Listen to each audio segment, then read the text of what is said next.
আসসালামু আলাইকুম, সবাই কেমন আছেন? তো এই হচ্ছে সেই জায়গা, যেই জায়গাটাকে সবাই চিনে না গেলেও জায়গাটাকে সবারই চেনা হয়ে গেছে।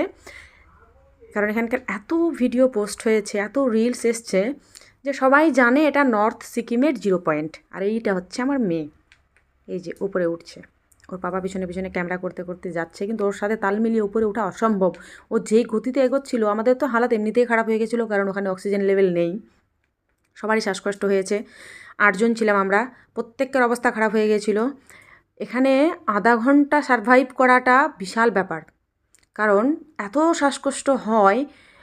আর সেই জায়গাতে আমার মেয়ে 2.5 ঘন্টা সময় কাটিয়েছে।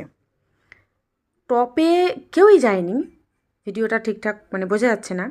তো টপে কেউই যায়নি, কিন্তু আমার মেয়ে আর ওর সাথে আরেকজন ছিল, ওরা দুজন মিলে টপে পর্যন্ত গিয়েছে। তবু আমার মেয়ের মন ভরেনি, আরও সময় কাটাবে। আর আমাদের এদিকে হালত খারাপ, কেউ দাঁড়াতে পর্যন্ত আর পারি না। সেখানে ও ফিরবে না, কান্না করছে।